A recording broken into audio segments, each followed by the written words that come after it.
구약 성경 창세기 50장 15절 이하 21절까지 말씀입니다. 한 절씩 말씀을 나누어 읽습니다. 요셉의 형제들은 아버지를 여의고 나서 요셉이 자기들을 미워하여 그들에게서 당한 온갖 억울함을 안갚음하면 어찌하나 하는 생각이 들어서 요셉에게 전가를 보냈다. 아버지께서 돌아가시기 전에 남기신 유언이 있습니다. 아우님에게 전하라고 하시면서 너의 형들이 너에게 몹쓸 일을 저질렀지만 이제 이 아버지는 내가 형들의 허물과 죄를 용서하여 주기를 바란다 하셨습니다. 그러니 아우님은 우리 아버지께서 섬기신 그 하나님의 종들인 우리가 지은 죄를 용서하여 주시기를 바랍니다. 요셉은 이 말을 전해 듣고서 울었다. 곧 이어서 요셉의 형들이 직접 와서 요셉 앞에 엎드려서 말하였다. 우리는 아우님의 종입니다. 요셉이 그들에게 말하였다. 두려워하지 마십시오. 내가 하나님을 대신하기라도 하겠습니까? 형님들은 나를 해치려고 하였지만 하나님은 오히려 그것을 선하게 바꾸셔서 오늘과 같이 수많은 사람의 생명을 구원하셨습니다. 그러니 형님들은 두려워하지 마십시오. 내가 형님들을 모시고 형님들의 자식들을 돌보겠습니다. 이렇게 요셉은 그들을 간곡한 말로 위로하였다. 이는 하나님의 말씀입니다. 하나님 감사합니다. 아멘. 상한 마음을 치유하라. 다섯 번째 이야기입니다. 많은 사람들이 가지고 있는 가장 치명적인 상처 가운데 하나는 가족에게서 받은 상처라고 생각을 합니다. 행복을 경험하여야 할 가정에서 불행을 경험합니다. 가장 안정감을 느껴야 할 가정에서 가장 끔찍한 일을 경험합니다. 그때 받은 상처는 다른 어느 누구에게서 받는 상처보다도 더 깊고 그리고 오래 갑니다. 그런데 문제는 또 하나 더 있습니다. 그 상처는 자신만을 괴롭히고 고통스럽고 공격하는 것이 아니라 알게 모르게 자신에게 유전이 됩니다. DNA만 유전되는 것이 아니라 그 받은 상처는 부정적인 삶으로, 소극적인 삶으로, 불편한 삶으로 자식에게 유전되고 그리고 자식도 그 삶을 살아가게 되더라라고 하는데 이 상처의 위기감이 있는 겁니다. 성인아이라고 하는 말을 들어보셨어요? 성인아이. 네. 성인임에도 불구하고 그 안에 아이가 있다는 것입니다. 나이는 성인입니다. 육신은 성인입니다. 그런데 하는 행동은 아이와 같습니다. 특히 어릴 때 눈으로 보고 경험한 것을 그대로 행하는 것입니다. 어디에서? 가정 안에서 그런 것입니다. 매우 미성숙하여 아이 같고 이해가 되지 않을 만큼 유치한 짓을 합니다. 가정 안에서 이 유치한 행동이 계속되는 것입니다. 그러다 보니까 행복을 기대하고 가정을 시작하였는데 잔치를 기대하고 결혼을 하였는데 행복은커녕 불행하고 잔치는커녕 날마다 가정 안에서 그 고통을 이루 말할 수가 없습니다. 왜 그럴까요? 그거는 유치하게 행동하는 성인 아이라고 하는 것에 매여 있는 나의 배우자 혹은 내 가족 가운데 한 사람 때문에 그런 것입니다. 반복해서 중독에 빠집니다. 가족을 내 몰라라 합니다. 자기밖에 모릅니다. 그런데 이런 사람들이 직장이나 혹은 바깥에서는 얼마나 호인인지 몰라요. 그러니까 또 직장 생활은 하겠죠. 그러니까 바깥 생활은 또 하겠죠. 또 돈을 벌려고 하면은 남들에게 굽신굽신 거리지 않고서는 또 뭐 하나라도 벌 수 없잖아요. 어쩌면은 조금 긴장해서 그리고 좀 정신을 차리고 살아야 될 곳에서는 그래도 일반인처럼 살아간단 말이에요. 근데 긴장이 풀리거나 또 혹은 많은 시간들이 사람들에게 노출되고, 그래서 접촉하는 그 가정 안에서는 어떻게 되는 거예요? 냉정하고 인색하고 심지어 폭력적이고 잔인하기까지 한 것입니다. 왜 그런가?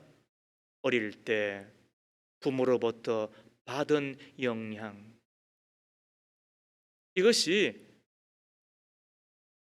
알코올 중독자의 가정을 연구하면서 발견한 현상인 것입니다.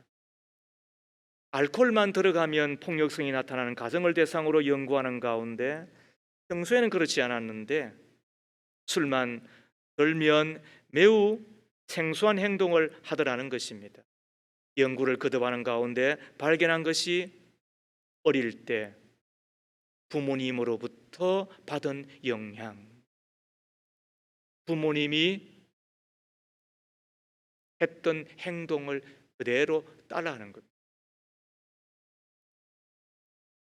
그러다 보니까 내 부모님 가운데 한편이 알코올만 먹으면 폭력을 휘두르고 술값에는 펑펑 쓰는데 가족들한테는 너무너무 인색한 거죠.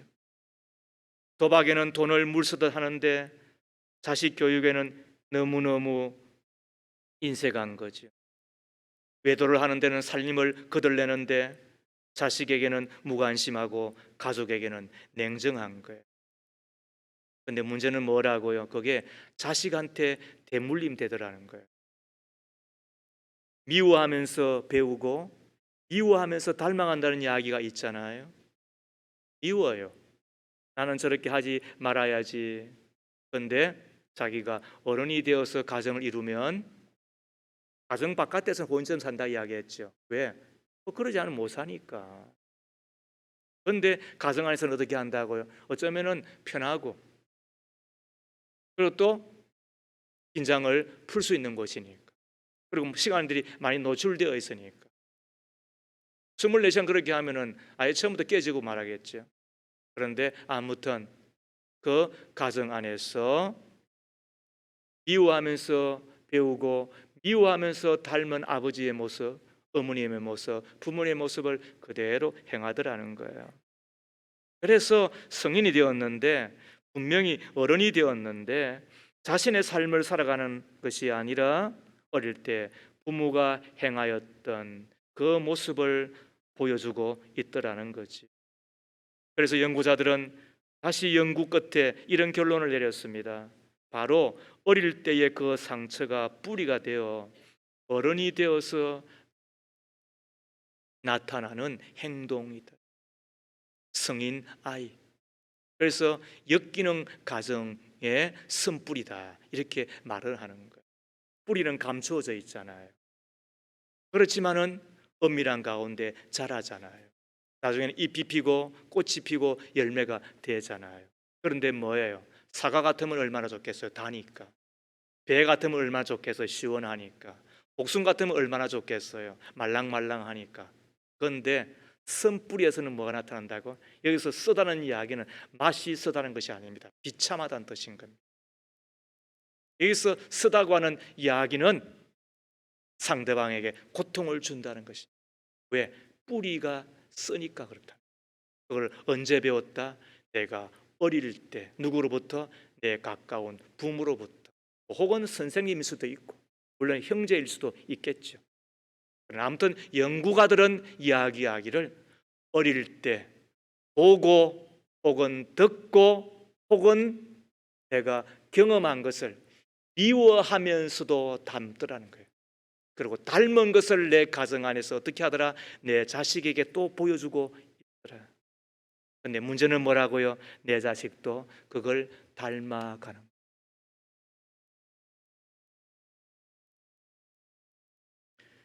성인이 되었어도 아이 같은 사람, 성인 안에 있는 아이, 일전에 함께 나누었던 케네디 대통령의 암살자 오스왈드가 바로 그런 성인아이예요.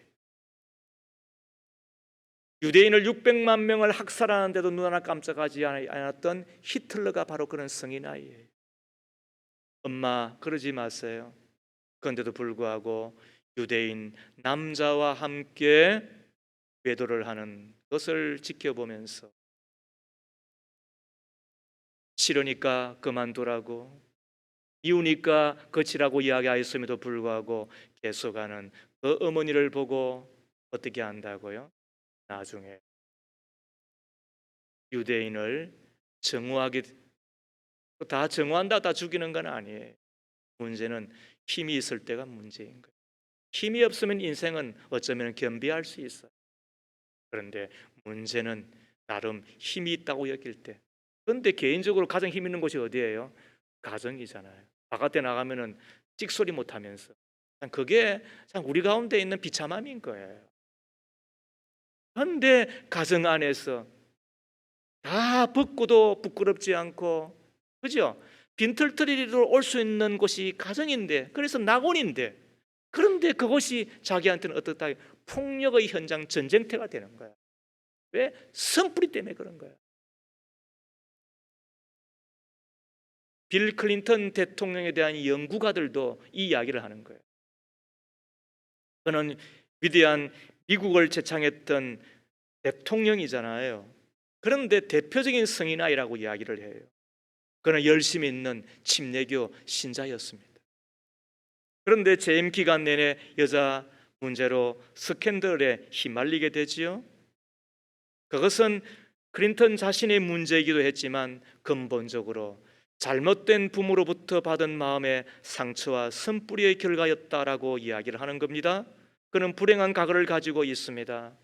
빌이 태어나기 석 달 전에 아버지를 교통사고로 잃었습니다.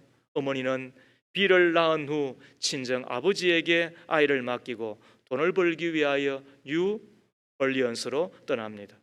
어머니는 그곳에서 재혼을 합니다. 그 후에도 빌의 어머니는 5번이나 결혼을 했다라고 전하여집니다. 그녀는 도박을 좋아했습니다. 아버지는 주벽이 심했습니다. 알코올 중독자인 의붓 아버지에게 대들기도 했습니다. 어머니를 죽이겠다고 폭력을 휘두르는 아버지를 뜯어 말려야 했습니다. 심지어는 부모들이 총질을 하면 그것을 옆에서 지켜보아야만 했다는 것입니다. 이런 역기능 가정에서 클린턴은 자랐습니다.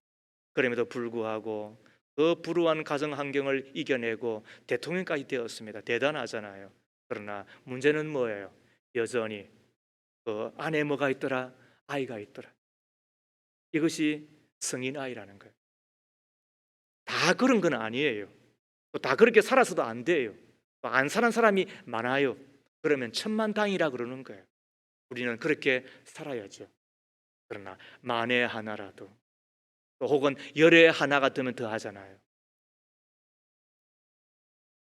사랑에 그 충족을 받지 못하였던 공허함을 빌 클린턴은 러윈스키와 같은 비서와의 관계를 맺음으로 보상받고자 했지요.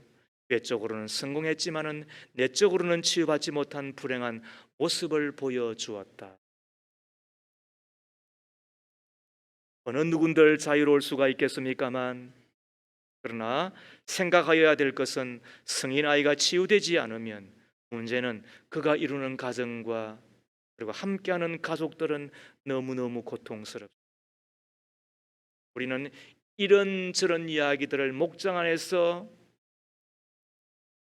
어느 정도 치유되기를 바라며 지난 18년 동안 전 작업을 했습니다. 제 목표는 그래 했습니다. 그래서 큰 교회인 가정, 그리고 가정 큰 가정인 교회, 그리고 그 교회의 또 작은 구조가 이 목장이니까 그 목장이 중심이 되어서 치유와 회복이 일어나기를 바라였습니다. 그리고는 이제 이런 주제를 가지고 이야기할 때에 그런 이야기를 하더라고요. 목사님, 저희들이 많이 좋아졌습니다. 목사님을 만나서 많은 것을 배우고 또 그 덕을 보고 있습니다.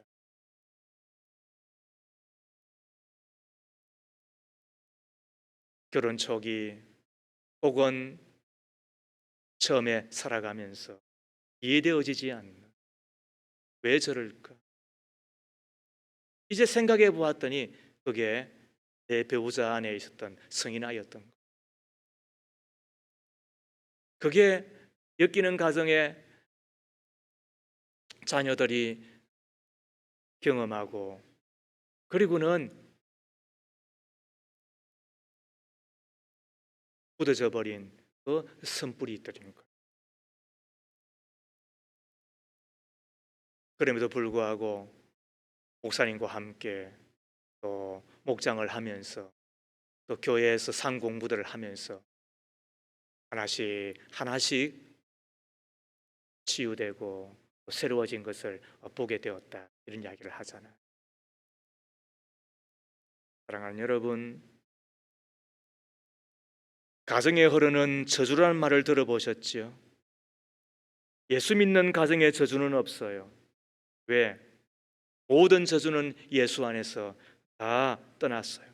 그러나 저주스러운 행동으로 말미암아 저주 같은 악습이 흐르는 것은 분명해요. 그리고 가족들이, 자녀들이 그 피해를 보는 것도 사실이에요. 그래서 가정이 낙원이 아니라 지옥과 같은 곳이 되더라는 거예요. 많은 이들이 체념하고 사는 것 같습니다. 어떻게 하겠어? 그래서 죄송한 이야기지만 사는 것이 좋아야 돼. 맹모, 지교, 삼천을 기억하셔야 돼. 그런 사람들과 함께 사는 곳에 머물면 우리는 좋은 것도 보지 못할 뿐만 아니라 다 그렇게 사는 것이라고, 꼭 본인은 도사처럼 이야기를 하지만 그러나 그 피해는 가정과 가족들이 다 지는 겁니다. 그때는 어떻게 돼야 되느냐? 떠나야 됩니다. 그리고 잘 살고 행복하게 살고 복되고 건강한 가정을 이루어 살아가는 사람들을 보셔야 됩니다. 최소한 어떻게 된다고요? 우리가 오늘과 같은 이런 하나님의 말씀을 들으면서 우리가 다시 희망하셔야 됩니다. 그리고는 내 당대에 끊어져야 됩니다. 특히 이곳에 우리 젊은이들이 있습니다. 결혼을 해야 되기도 하고 곧 결혼을 하여 살아가는 분들이 있으시기도 합니다. 성인 아이를 벗어나 건강하고 아름답고 행복한 가정 이루어 행복한 믿음의 사람으로 또 세상을 축복하며 내 이웃과 내가 만나는 사람들에게 진짜 복을 전해주는 사람이 되기를 소망하는데 어떻게 해야 될까요? 치유되어야죠. 가족에게서 받았던, 내 부모로부터 내가 알게 모르게 배웠던 것, 내 형제들에게서, 그리고 내가 가장 믿었기 때문에 사랑하고, 그리고 그러나 믿고 사랑하기 때문에 더 깊은 상처가 되어서 내가 거기에서 딱 묶여져 있는, 더 나아가 미워하기 때문에 담고 담기 때문에 그대로 나타나는 오늘 상처받은 나의 심령들, 이제는 거치셔야, 우리는 그 사람을 오늘 만나게 됩니다. 그가 요셉인 것입니다. 가장 행복하여야 할 가정에서 상처받았고, 그리고 그 상처는 너무나도 깊었어. 10년이 아니라 20년, 20년이 아니라 평생 그 고통 가운데 힘들어할 수밖에 없는 이였지만, 그러나 상처받은 모습으로만 살지 아니하고 치유받은 자로, 그래서 구약의 예수로 살아가는 한 사람 요셉인 것입니다. 그가 어떻게 그 기막힌 그 상처가 치유되었을까? 성경은 이렇게 말합니다. 그가 용서함으로. 상처가 치유되는 근본적인 치료제가 뭐냐? 그는 용서입니다. 우리가 이걸 잊지 말아야 됩니다. 물론 이런저런 방편을 통하여서 치유되었으면 좋겠습니다. 또 치유되기도 합니다. 그래서 어떤 이는 시간이 이야기다. 예, 그렇습니다. 또 어떤 이는 어떤 일을 만나서 보았기 때문에 야, 나보다 더 기가 막히더라. 나는 그것이 생각하면 아무것도 아니더라. 그래서 치유되었다. 예, 저는 치유라고 보지는 않지만 아무튼 마음이 조금 시원해졌으니까 다행입니다. 그러나 또 어떤 때는 하나님이 영이 충만하게 임하여, 그리고 그 충만한 영 가운데 보여지는 골고다 언덕의 그 십자가에서 저들이 알지 못하여 저런 짓을 하오니 용서해 달라고 그렇게 말씀하시는, 십자가의 예수 그리스도를 인격적으로 만남으로 말미암아 원한과 내 속에 있는 앙심이 풀어지는 그런 또 기적도 있습니다. 그렇게 해서 치유되었다. 매우 감사한 일입니다. 그러므로 이 내적 치유라고 하는 깨진 마음이 치유되는 것은 어느 한으로만 되는 건 아니에요. 그러나 문제는 뭐예요? 치유되어야 되고 또 치유되면 좋은 거예요.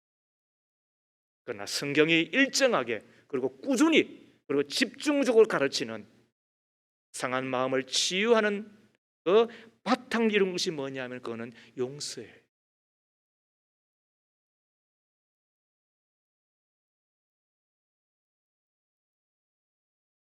요셉은 어떻게 용서를 실천하며 그리하여 그 기막힌 마음의 상처에서 치유될 수 있었을까를 배우기를 소망합니다.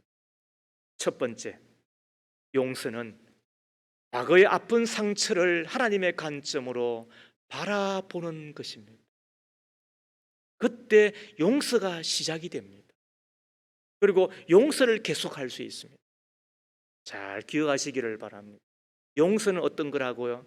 과거의 아픈 상처를 내 관점으로, 내 생각으로, 또 혹은 심지어 다른 사람이 어떻게 해석해 주느냐로 해석하지 아니하고 하나님의 관점으로 바라보고 하나님의 관점으로 해석할 때 그때 용서가 되는 겁니다. 용서는 뭐예요? 안갚음하지 않는 것이에요. 그리고 더 나아가서 그의 허물을 덮어주는 거예요. 이게 용서이니까 착각하지 말아요. 나는 여전히 아직도 기억이 나는데요. 네, 기억나는. 그러나 용서를 안 한 건 아니에요. 우리가 보통 빠지는 것이 뭐냐면은 자꾸 생각이 나니까 내가 용서를 안 했는가 봐요. 예, 죽을 때까지 생각나는 거예요. 그러나 용서는 내가 지금 할 수 있는 거예요. 그리고 용서를 시작할 수 있는 거예요. 더 나아가서 용서는 평생 계속하는 거예요. 그때 필요한 게 뭐라고요? 하나님의 관점을 가지고 이것을 뭐라 그러냐면 하나님의 섭리를 믿는 신앙인 거예요.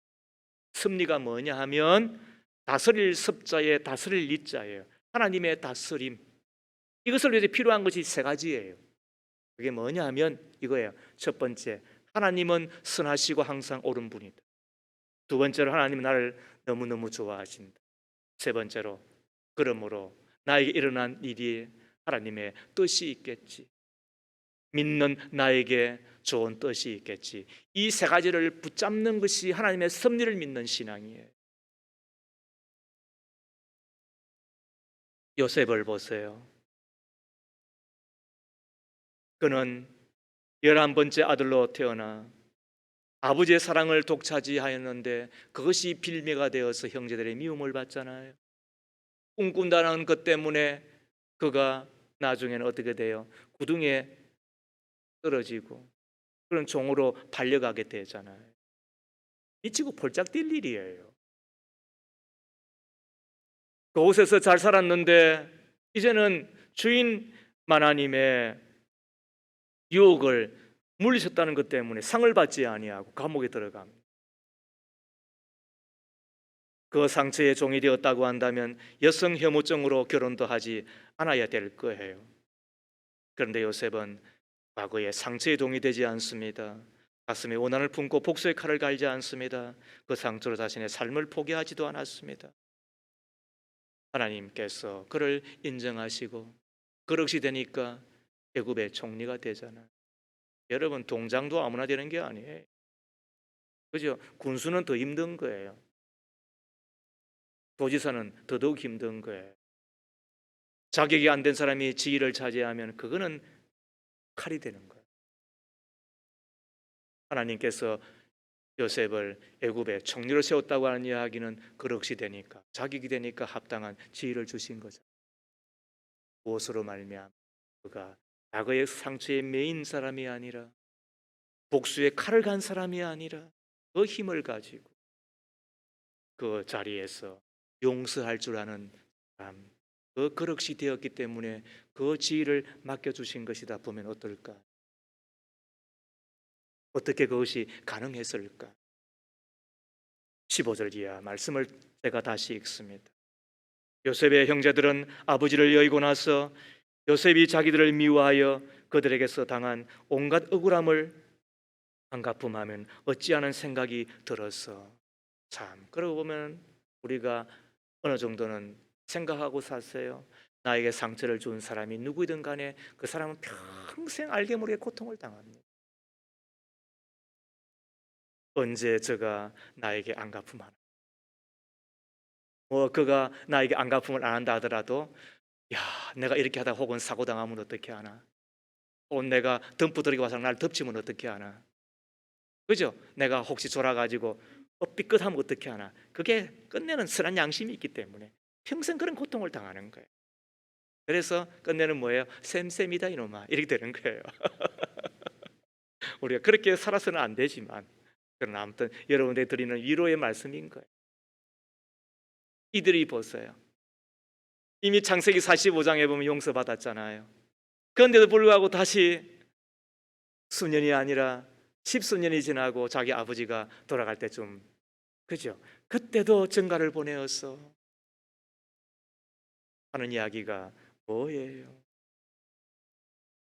16절에 요셉에게 전가를 보냈다. 아버지께서 돌아가시기 전에 남기신 유언이 있습니다.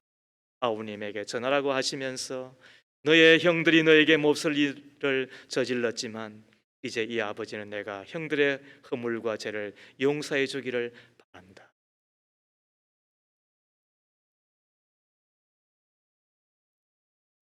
그러니 아우님은 우리 아버지께서 섬기신 그 하나님의 종들인 우리가 지은 죄를 용서하여 주시기를 바랍니다. 참, 그래서 죄 지은 사람은 편히 못 자는 거예요. 아무튼 우리가 그렇게 믿기를 바랍니다. 우리한테 상처 준 사람, 그래서 편히 못 자는 겁니다. 아무튼 그렇게 믿기를 바랍니다. 요셉의 형들을 보면 이렇습니다. 언제서가 나한테 안 갚음하나, 언제서가 나에게 보복하나, 또 혹은 언제 내가 그것 때문에 골탕 먹나, 내가 곤란 당하나, 내가 어려운 일 당하는 거 아닌가, 끊임없이 그런 생각을 하게 되죠. 전가를 보내어서 보복하지 말라거라. 무슨 아버지가 그런 이야기를 했겠어요? 만든 이야기겠지요. 그 이야기를 듣고 요셉이 어떻게 하나요? 17절 하반절에 요셉은 이 말을 전에 듣고서 듣다.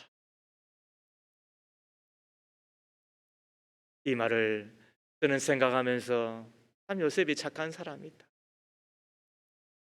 그리고 또 한편으로는 그 형들이 여전히 자기는 용서해 주었음에도 불구하고 그 용서를 신뢰하지 못하고 고통당하는 것에 함께 공감하는, 한편으로는 착한 요셉이요, 한편으로는 그 상처를 주고도 그것 때문에 아파하고 더 고통스러워하는 그 형들을 느끼게 되잖아. 그래서 요셉이 울잖아요.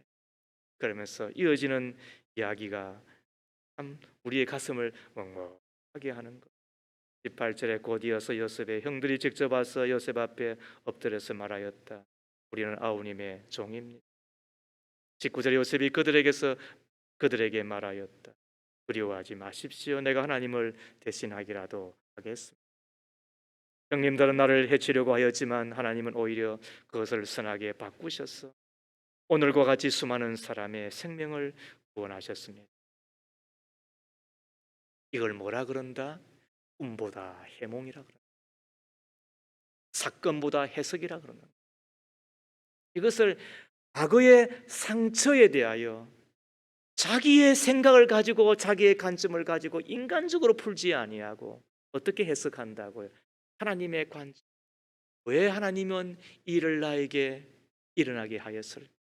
공중에 나는 새 한 마리도 땅에 떨어지지 않게 하시는 하나님이, 나를 사랑하시는 내 하나님이 왜 내가 이런 일을 당하게 하였을까? 왜 내가 이런 일을 보게 하였을까? 내 마음에 이런 왜 고통을 내가 겪게 하셨을까? 하나님은 여전히 나를 사랑하시며 뜻이 있겠지. 이것을 붙드는 것이 뭐다? 그게 하나님의 섭리를 붙드는 신앙이에요. 그때 일어나는 것이 뭐예요? 그때 신앙이 주는, 그게 용서하는 힘. 그러면 내가 용서하게. 왜? 내가 하나님을 대신하리. 하나님이 하신 일이면 내가 어떻게 하겠다? 받아들여야 돼. 하나님이 이 일을 하셨다고 한다면 내가 그 하나님의 일에 대하여 뭐한다? 내가 토를 달 수는, 어느 누군들 용서할 수 있는 힘이 있는 사람이 어디 있어요? 어느 누군들 내가 너그럽고 호의롭게 내가 쉽게 용서할 수 있는 사람이 어디 있어요? 요셉도 그렇게 할 수 있었을까요? 물론 우리보다는 좀 더 나았겠죠. 그러나 결코 우리와 다르지 않은, 우리와 거의 비슷한 입장의 사람이었을 거예요. 그런데도 불구하고 그는 우리가 당하였던 그 어떤 상처보다도 어쩌면은 100배 아니 1000배나 더 깊은 그 상처 투성이,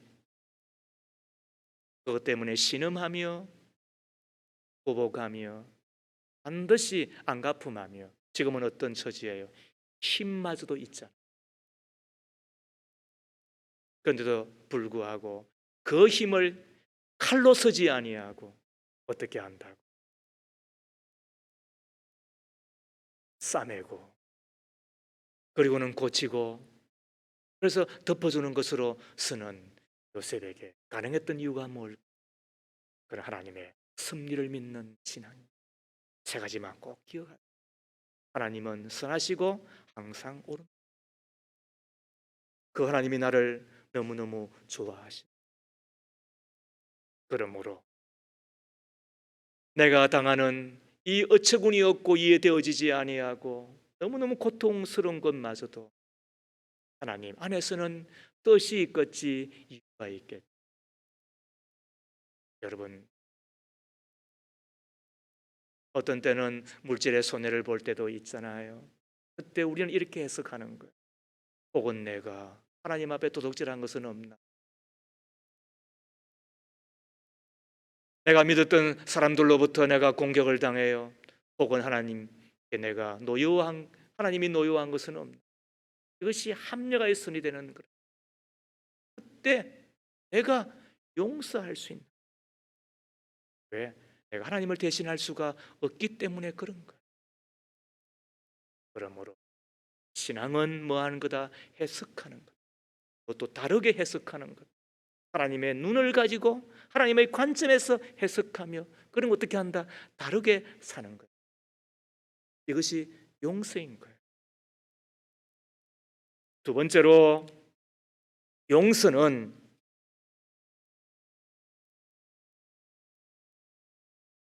망각하는 것이 아니라 새로운 기억을 선택하는 것입니다. 용서는 뭐 하는 것이 아니라고요? 용서하는, 아니, 망각하는 것이 아닙니다. 용서는 새로운 기억을 선택하는 것입니다. 용서는 있는 것이 아닙니다. 물론 우리 예수님은 용서하시며 그 죄마저도 잊어버리잖아요. 그러나 우리는 쉽지 않아요. 잊으면 좋겠습니다. 잊기를 바라며 하나님의 은혜를 구하여야. 그러나 우리의 경험과 성경이 가르치는 바에 의하면 시간이 많이, 그건 하나님의 특별한 은총이 임하여야 합니다. 그렇다고 해서 잊혀지지 않는다고 해서 용서를 안 한 것은 아닙니다. 왜? 용서는 있는 것이 아니기 때문에. 우리가 용서하지 않고 용서를 거부하는 이유 중에 하나가 뭐냐 하면 나쁜 일을 아무 일 없던 것처럼 해주는 것이 아니냐? 그래서 더럽고 앵껍다는 거지요. 그러나 용서는 악행을 모르는 척하거나 망각하는 것이 아닙니다. 20절 말씀에 형님들은 나를 해하려 하였지만, 그러므로 요셉도 기억하고 있습니다. 그죠? 수십 년이 지났음에도 불구하고 요셉은 자기 형들이 자기에게 했던 것이 어떠한 것인지 기억하고 있습니다. 망가한 것이 아닙니다. 망가했다고 해서 요셉이 용서하지 않은 것입니까? 용서했습니다, 이미. 그런데 우리와 다르게 한 것이 하나 더 있습니다. 그게 뭘까요? 그는 용서하며 새로운 기억을 선택한 것입니다. 새로운 기억을 선택했다는 이야기가 뭘까요? 내가 복수하겠다고 하지 아니하고, 이 복수는 하신다고 한다면 하나님이 하시는 것이라고 믿고 맡겨드리는 바로 그 새로운 기억인 것입니다. 내가 복수하지 않겠다. 하나님이 복수를 해야 된다고 한다면 하나님이 하시는 거다. 그것을 믿고 맡기는 그 기억을 하였다는 것입니다. 그래서 19절 말씀에 두려워하지 마십시오. 내가 하나님을 대신하기라도 하겠습니까? 형님들은 나를 해치려고 하였지만 하나님은 오히려 그것을 선하게 바꾸셔서 오늘과 같이 수많은 사람의 생명을 구원하셨습니다. 그러니 형님들은 두려워하지 마십시오. 내가 형님들을 모시고 형님들의 자식을 돌보겠습니다. 새로운 기억은 새로운 미래를 의미하며, 새로운 기억은 새로운 기회를 의미하는 것입니다. 요셉은 지나간 과거를 선택한 것이 아니라 새로운 미래를 선택하지요. 여러분 기억하십시오. 믿음은 선택입니다. 원한을 선택할 것인가, 사랑을 선택할 것인가, 보복을 선택할 것인가, 용서를 선택할 것인가, 그것은 우리의 자유입니다. 무엇을 선택하든 선택한 대로 될 것입니다. 원한을 선택하면 속이 시원할 것입니다. 보복을 선택하면 통쾌할 것입니다. 그러나 원한을 선택하고 보복을 선택하면 잠시 기분은 좋을지 모르지만 그거는 과거를 선택한 것입니다. 그럼 그때 하나님은 일하지 않습니다. 왜? 그거는 내가 선택한 거기 때문에 그렇습니다. 그러나 사랑을 선택하고 용서를 선택하면 미래를 선택한 것입니다. 조금 불편할지라도 주님이 그때 역사하십니다. 모든 악행에 대한 심판은 하나님이 하십니다. 그리고 악행을 심판하시는 하나님은 선을 베풀고 미래를 만들어 가십니다. 이 믿음이 있기에 요셉은 바보처럼 어떻게 합니까? 하나님께 맡기고 새로운 기억을 선택합니다. 새로운 미래를 선택합니다. 그것이 용서였습니다. 그때 하나님은 요셉의 미래를 열어주시지요. 애굽의 총리가 되게 하셨습니다. 그러므로 요셉의 전성기는 애굽의 총리가 된 것이 아닙니다. 그릇이 안 되었을 때에 지위를 얻으면 그것은 칼이라고 이야기했죠. 통이 안 되는데도 불구하고 물질을 얻으면 그거는 뭐예요? 그거는 자기한테 독이 될 수밖에 없어요. 요셉의 삶의 최전성기는 뭐예요? 그 형들을 만났을 때에 그가 총리의 자리에 있음에도 불구하고 용서할 때인 것입니다. 그때 하나님은 요셉을 최고로 아름답게 보셨습니다. 그리고는 너가 진짜 나의 종이다라고 이야기하시며, 그럼 어떻게 합니까? 그에게 생명의 물줄기를 허락합니다. 그 생명의 물줄기로 말미암아 그 이스라엘이 그때 요셉으로 말미암아 민족이 되게 하는 것입니다. 그 꿈꾸었던 것이 이루어지는 것입니다. 언제? 그가 용서를 베풀 때인 것입니다.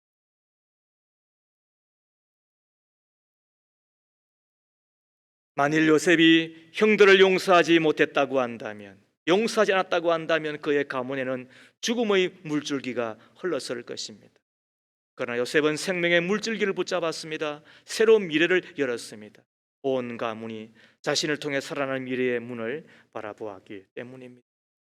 모든 악을 선으로 바꾸시고 합력하여 복이 되게 하시고 믿음 안에서 선택한 대로 이루어 주시는 하나님을 믿고 붙들었을 때 그가 할 수 있었던 어떤 용서이고, 그리고 그 용서하는 그의 그릇 위에 하나님이 만복을 부어 주셨어요.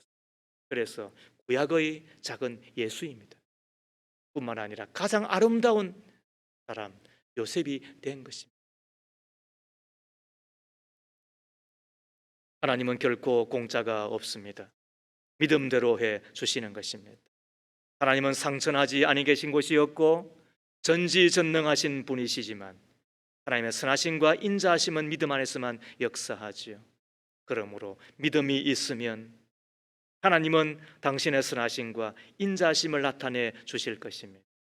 우리가 믿음으로 해석하고 믿음으로 반응하면 하나님의 선하심과 인자하심을 경험하게 될 것인데, 이것은 법칙입니다. 믿음이 있는 이들, 그리고 믿음의 가족들 여러분, 용서하며 삽시다. 용서할 때 과거가 끊어지는 것입니다. 그리고 미래가 열리게 되는 것입니다.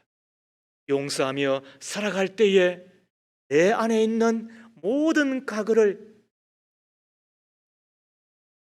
과거에 묶여 있는 풀어지게, 그때 비로소 내 안에 울고 있는 어린아이가 어떻게 됩니까? 이제는 치유가 됩니다.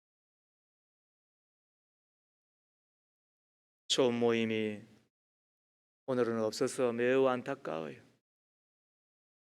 이럴 때는 적극적으로 우리들이 모여서 내 안에 있는 성인 아이가 엮이는 가정에서 우리가 성장하면서 내 부모로부터, 내 가족으로부터, 나의 가까운 친척으로부터, 내가 그렇게 믿었던 내 믿음의 가족으로부터 말할 수 없는, 이해되어지지 아니하는, 그래서 더 깊은 그 상처가 되어서 지금도 있는 것이 무엇인지를 보셔야 돼요.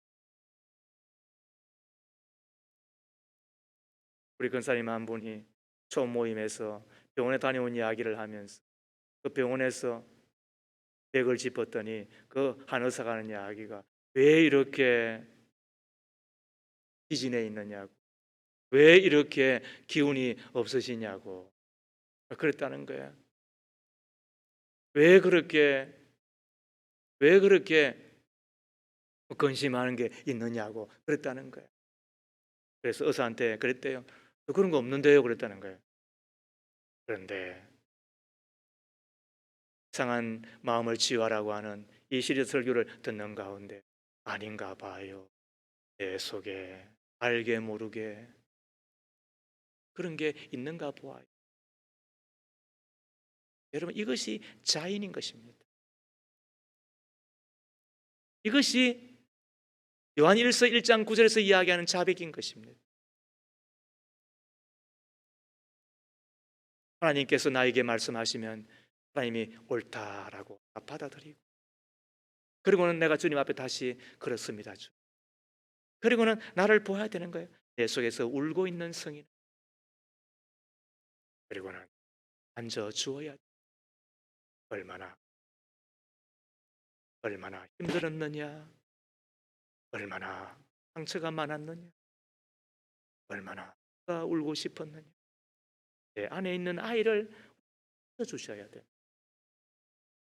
아닌 척 하면서 돈 꽤나 있으니까, 뭐 직장 생활을 하니까, 혹은 이것저것 뭐 가면은 나를 안아주니까 우리가 아닌 척 하여도 내 안에 뭐가 있다고 울고 있는, 어릴 때 봤던 그 상처.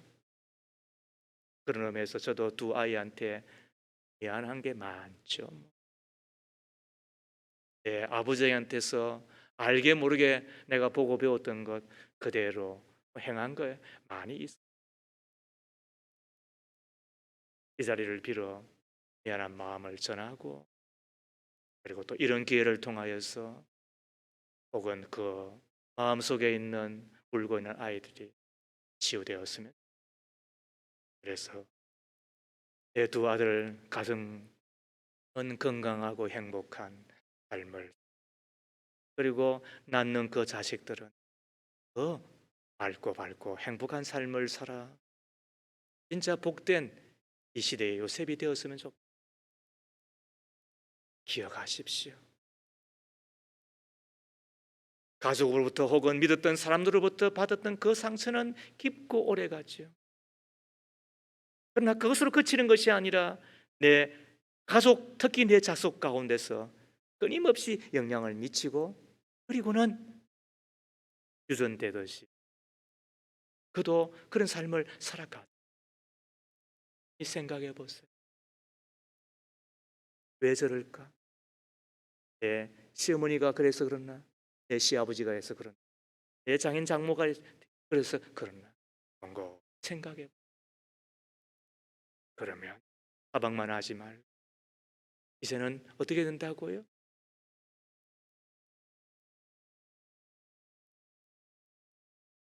용서함으로 이는 치유되어야 돼요. 성경이 가르치고 있는 진리의 말씀을 가르치고 있는 바는 용서하지 않고서는 내 속에 있는 성인하게 고쳐지는 법은 거의 없다는 거예요. 더 선뿌려 뽑혀지는 법은 거의 없다는 거예요. 용서는 뭐라고요? 과거의 아픈 상처마저도 하나님의 관점으로 그때 필요한 것이 세 가지라고 이야기했죠.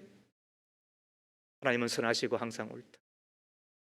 그리고 하나님은 나를 좋아하신다. 그러므로 내가 당한 혹은 나에게 일어난 그 모든 일들마저도 하나님의 뜻이 있겠죠. 이해하고, 그리고는 하나님의 관점으로 해석하고 받아들이고 아멘할 때, 그때 용서할 수 있고 그 용서가 내 상처를 급속하게 치유줘. 그 나아가 망각하는 것이 아니라 용서는 망각하는 것이 아니라 용서는 새로운 기억을 선택하는 것이고 붙잡는 것이라고 한다. 새로운 기억은 새로운 미래를 의미하며 새로운 기회를 의미하는데, 하나님께 아끼고 보복은, 그리고 하나님이 하실 일들을 기대하며 내가 할 일은 덮어주고, 그리고는 다시는 내가 그것 때문에 보복하지 않겠다. 내가 용서하며 살겠다. 그때 치유되는, 울고 있는 내 어린아이들, 내 속에 있는 어린아이 는 고쳐졌어. 우리가 좋은 가정 이루고, 그리고 또 내가 만나는 사람들에게 하늘의 복과 또 참 행복을 전하는 우리 모두가 다 되기를 소망하는, 믿으시면 아멘 합시다. 그리고 한번 기도하면 어떻겠어요? 다시 상처를 헤집고 그리고는 그것을 다시 끄집어내려고 하는 이야기가 아닙니다. 내가 받았던 상처, 알게 모르게 내 속에 있는 엉어리들, 그래서 내가 그 상처에 매여서 끌려가듯이 붙들린 듯이 살아가고 있는, 내가 왜 이러지? 이래서는 안 되는데, 그래서 그것 때문에 고통당하는 것이 있다고 한다면, 내 가족에게 상처를 준 것이 있다고 한다면, 혹은 내가 보고 배우고 혹은 닮아가고, 그래서 내가 당한 내 마음의 상처 때문에 그런 건 아니에요. 이제는 내 부모를 용서하십시오. 내 형제를 용서하십시오. 내가 믿고 사랑했던 이들을 용서한다고 말하십시오. 뜻이 있겠다라고 이제는 믿고 용서하십시오. 새로운 미래를, 그리고 새로운 기회를 내가 붙들고 살겠다라고 이제는 하나님께 맡기고 발을 한번 내디뎌 보십시오. 시작은 뭐라고요? 그 상처를 인정하고 그리고 용서를 시작하는 것. 주님 앞에 한번 기도하시면 어떻겠습니까? 하나님 아버지, 우리 속에 알게 모르게 상처들이 있습니다. 어릴 때 내 부모로부터, 가정에서 마냥 사랑받고 그 넓은 품 안에서 신뢰받고 안정을 취하며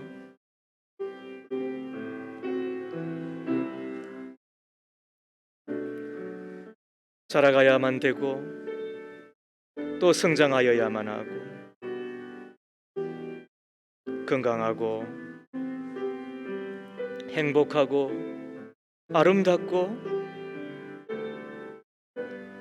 부드럽고 착하고 진정으로 사람을 사랑하며 살아가는 우리여야만 했는데도 그때 당한 실망과 상처와 또 혹은 언어의 폭력과 기대하였음에도 불구하고 채워지지 않는 것 때문에 반항하며 이제 그것이 내 가정과 그리고 내 만나는 사람들 가운데서 무정하고 냉정하고 혹은 폭력적으로 혹은 잔인하게 혹은 안가품으로 나타나고 있는 것은 아닌지, 잘 살아보려고 하는 마음, 행복하고자 하는 마음은 꿀떡 같으나 그러나 그런 나를 통하여서 또다시 상처를 받는 우리의 가족들, 또 내가 만나는 사람들, 하나님 저희를 용서해 주시기를 빌고 나도 하나님의 섭리를 믿으며 새로운 미래를 위하여서 용서하며 살아가기를, 이제는 용서하며 살아가기를, 이제는 용서하며 살아가는 종이 꼭 될 수 있기를 간절히 기도합니다.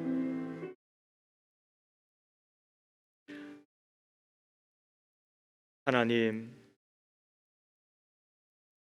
가까운 가족이기에 더 사랑하며 살아야 되는데 어찌된 일인지 가깝기에 더 아프고 더 상처가 많은 우리들입니다. 나는 가족에게 상처를 준 자가 아닌지 되돌아봅니다. 상처 때문에 무심하고 남남처럼 아니 원수처럼 사는 자가 아닌지 되돌아봅니다. 천국이어야 될 가정이 지옥이 되고 있음에도 불구하고 희망도 없이 체념하고 살아가는 우리들은 아닌지요. 주여, 우리를 치유하시고 우리를 새롭게 하여 주시기를 비나이다. 알게 모르게 받은 상처들 때문에 다치고 묶이고 있는 우리를 용서함으로 치유받고 하나님의 섭리를 믿음으로 하나님의 눈으로 바라봄으로 이해하고 또 덮어주고 이제는 새로운 기억을 선택하고 새로운 미래를 선택함으로 내일과 그리고 영원한 천국을 선물로 주시는 하나님 사람으로 내가 만나는 사람들 이제는 축복하며 그리고 위로하며 살아가는 우리가 다 되게 하옵소서. 예수님 이름으로 기도합니다. 아멘. 함께 찬송 드리겠습니다.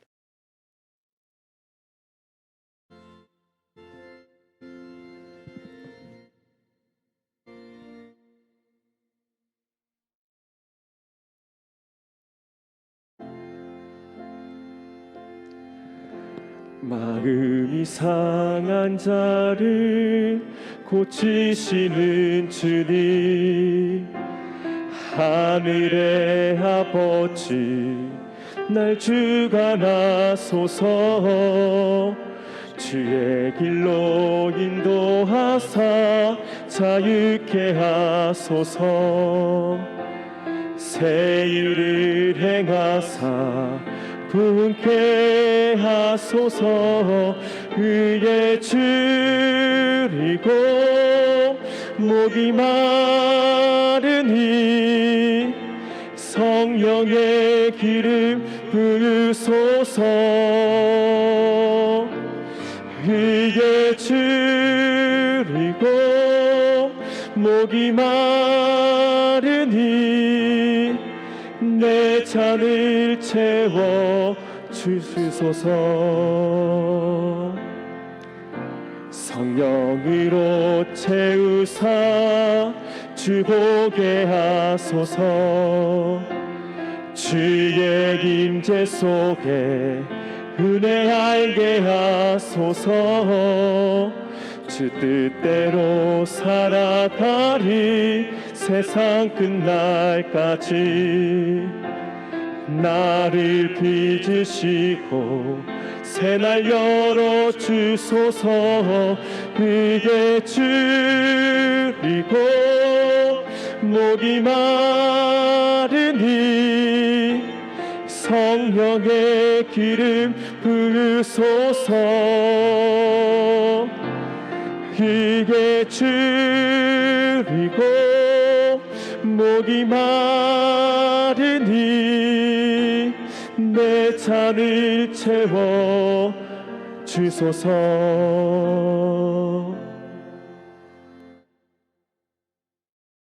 이제사 생각해 보니 묶이고 닫히고 열려지지 아니하는 하늘의 문, 땅의 문이 용서하지 못하는 우리 때문임을 기억합니다. 억울해서 못했고 기뻐서 안 하였고 나는 당하였는데 그냥 내버려 두는 것은 나름 옳지 않다고 생각하였기 때문에 마땅히 우리가 용서하면 우리 자신이 열려지고 풀어지고 미래로 나아가고 그래야 끝내는 우리 자신을 위한 선물임에도 불구하고 그렇게 하지 못하였던 우리들 주님 용서하시기를 비웠고 우리 자신을 위하여 하나님의 섭리를 붙잡는 신앙으로 그리고 잊어가는 가운데 잊혀지지 않아도 새로운 기억을 붙잡고 새로운 미래를 만드는 신앙으로 용서하는 우리들 꼭 되어서 울고 있는 내 속의 아이 다시 울어주고 건강하고 행복하고 또 거룩하게 살아 내 가정 아름답게 세우며 또 내가 가는 곳곳마다 교회가 살아나고 하나님의 나라가 세워지는 것을 인하여 우리여 주님 앞에 감사하며 이 모든 것을 하나님이 하셨다고 경배하는 우리이기를 비나이다. 귀한 것을 주님께 드림은 다 주께서 왔으므로 주님이 명하셨으므로 주님이 하시는 말씀이 옳은 줄로 믿고 그렸사오니 받으시고 하늘의 복과 땅의 복을 주시고 모든 감염병으로 우리를 지키시고 우리를 강건하게 하옵소서. 예수님 이름으로 축복하며 기도하옵나이다. 아멘.